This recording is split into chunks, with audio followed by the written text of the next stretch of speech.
you are. And I know you, don't. Diablo 4 is out of my comfort ground when it comes to doing game reviews, but after putting over 30 hours and completing the main campaign, I couldn't pass up on a review. I loved this game, and it was a blast. I've played Diablo 2, 3, and Immortal, but I never fully completed any of those games. They were more chill gameplays in between other games I was more serious about. I enjoyed them all, but this one takes the cake. Today, I'm going to be giving my spoiler-free review of Diablo 4. And this review is going to be different than the other Diablo 4 reviews, at least I'm hoping. I haven't really watched any other reviews. My review is going to be more chill and casual compared to the others that know so much more than I do. If you want to know the technical nitty-gritty things about Diablo 4, I highly recommend checking out DM Diablo 4. He knows his crap and is well deserved of a shout out. If you haven't already, please leave a like and subscribe to the channel so you don't miss out on videos like this in the future. The story surrounds our big bad demon Lilith, the mother of Sanctuary. She wants to put an end to the eternal conflict, a forever war against heaven and hell. This battle has lived on for many, and I mean many, years. She wanted something pure that stood out from the eternal conflict. No war, just peace.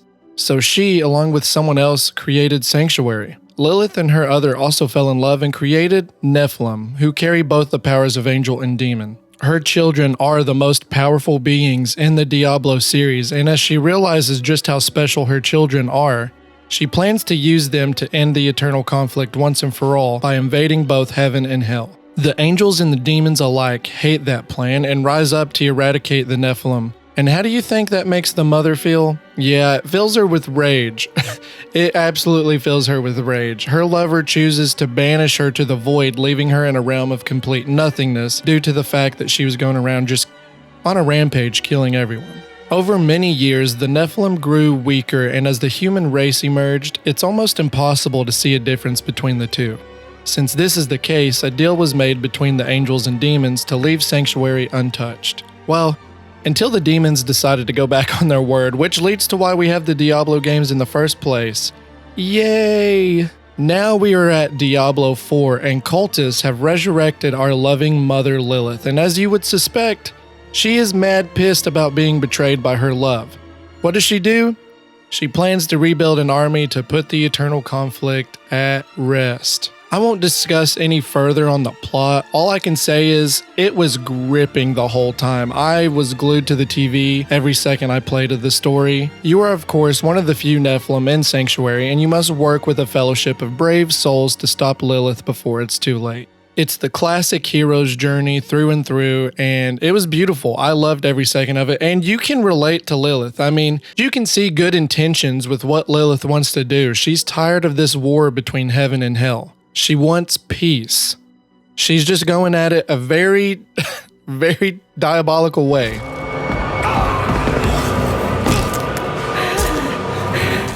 As amazing as the story and lore is of Diablo 4, the gameplay is where it truly shines. All games in this franchise are like this, but there is so much to offer with Diablo 4. The amount of content in the base game alone is unreal. You can choose up to 5 different classes with their own unique skills and armor sets. You have the Barbarian, Druid, Necromancer, Rogue, and Sorcerer. You can create your own character from the ground up with these classes to explore Sanctuary, and I chose to go with Rogue as my first. I now have Kerbjorn at level 50 and doing endgame content.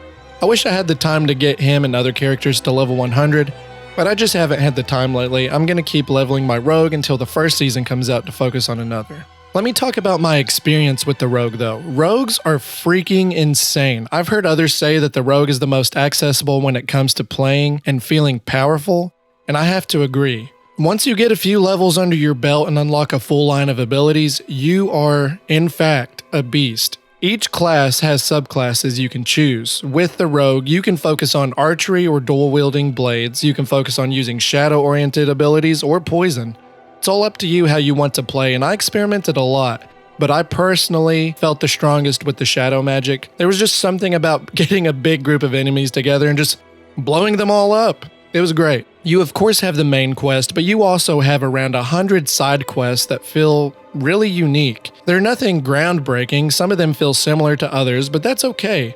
They're not exactly copy and paste, so it's nothing to gripe about. Something about the dialogue in this game makes each little quest special and important. I'm a sucker for dialogue, and Diablo 4 gives us premium voice acting. Just walking around and finding a fellow stranger that needs help, whether that be burying a loved one or finding someone that killed a family or anything like that.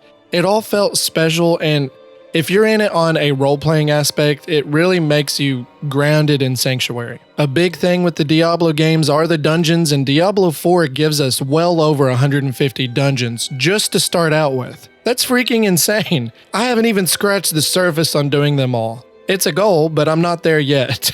And the fact that every season, from what I've heard, they're going to just keep adding dungeons. Every dungeon, whether that be one I've experienced hands-on or watched others play, feel different. And I have to give props for that. That is a lot of dungeons, and I can only imagine how hard it took the team of Blizzard to make each one stand out on their own. Now let's talk about some of the endgame content that keep you occupied after the main quest. Spread throughout the large map, you can encounter world bosses. They are multi-stage battles that you group up with random players to complete. Each boss has unique challenges to complete before the final battle. And then the fun really begins. From what I've seen, these bosses may be just larger and stronger variants of the bosses in the dungeons. I fought one for sure that was in a dungeon, and that's completely fine. I just wanted to point that out. But these bastards are tough, and although I'm sure someone can defeat one single-handedly, it's meant to be done with teamwork. Each time you defeat a world boss, you get a hefty amount of XP and some really good gear. I love these events, and it's fun to see a community of players fight to win. They also have strongholds with their own unique story and bosses to complete, and they can be rather tricky. I've only done a couple of these, but from what I've played, I've enjoyed.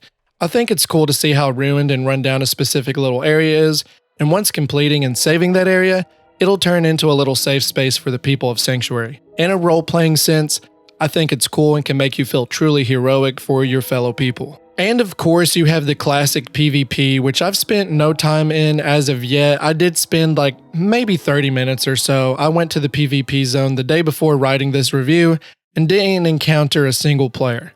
Thank God, I had quite a bit of loot on hand and spent like 20 minutes fighting a boss by myself, and it was a bitch and a half. I was a nervous wreck while extracting all the seeds of hatred I collected, but thankfully made it out okay. This is something that reminds me of the Dark Zone and the Division games, and I liked that. I think it's a cool way to add stakes to the PvP.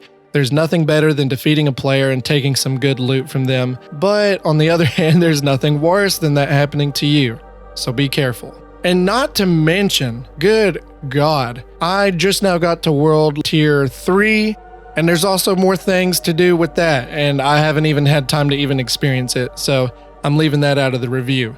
Diablo 4 is an astonishing dungeon crawler packed with fun that'll last for years to come. I've only scratched the surface of this game, and I was scared to give a review.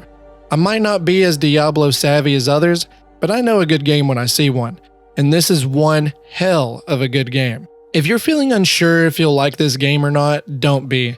I think they've made this game for all players in mind, whether that be hardcore tryhards grinding for better loot, or casual players who just want to have fun and immerse themselves in a grim world of fantasy. I easily give Diablo 4 an A+, and it is a contender for the Game of the Year of 2023 for me. Have you all played Diablo 4 yet? Tell me your class down in the comments below, and be sure to drop a like and subscribe to the channel for more videos like this in the future. And until next time, take it easy, bubs.